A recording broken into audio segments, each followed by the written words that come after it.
ने कथा तो आओ साहब, बैठो साहब, ने जाओ साहब। उसने भोजन किया, भोजन करके ने वो अपने बाड़े में जा करके सोया। उस व्यक्ति की बड़ी बड़ी भैंसें थी घर में। चोर ने निशाना बना रखा था कि आज इसके यहाँ चोरी करना है। वो जा करके सो गया, उसको नींद लग गई। नींद में उस कथा सुनने वाले व्यक्ति को बोलने की आदत थी, बड़बड़ने की आदत थी। जैसे ही चोर दीवार के पास में आए, अपना खंजर निकाला, ईंट को लगाने लगे। उधर से वो नींद में बोला, आओ साहब। चोर ने सुना कि जागीर है, अलग छुपी जाओ ने बैठी जाओ।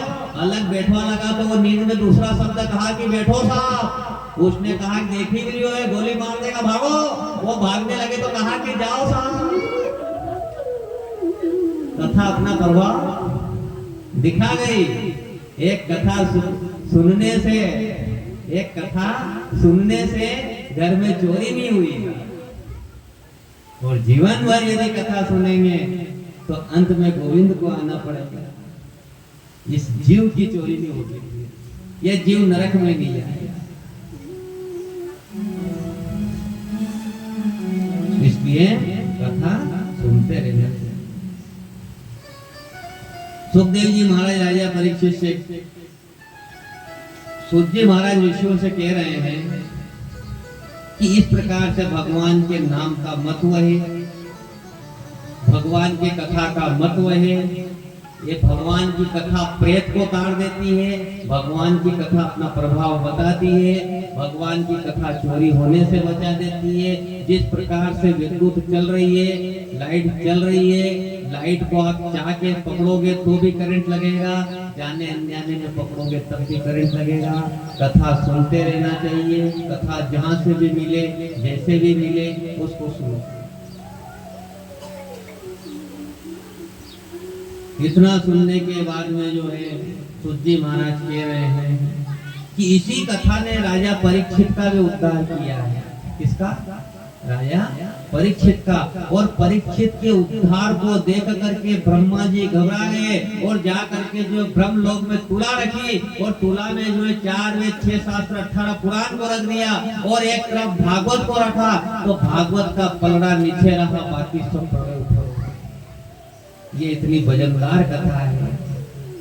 और वजनदार चीज को भजनानंदी ही सुन सकते हैं। वजनदार चीज को भजनानंदी ही सुन सकते हैं। हर किसी के समझ में नहीं आने वाली है। ये जो भगवान के भगत होते हैं वही इस कथा को जान सकता है। हीरा तहाँ न खोलिए जहां कुंजड़ा हाट, चुपके बांधो पोटली ने लागो अपनी। ये वजनदार कथा है। ये भगवान के भगत को ही समझ में आती है, हर किसी को नहीं आने वाली है। जिस प्रकार से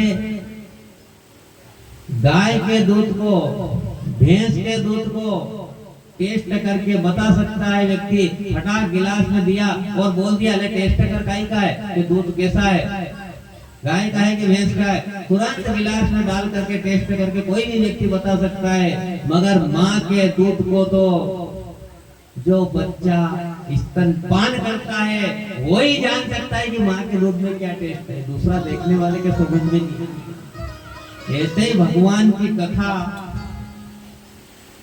को वही व्यक्ति समझ सकता है जो भगवान का भक्त। हर किसी को समझ में आने वाली नहीं है।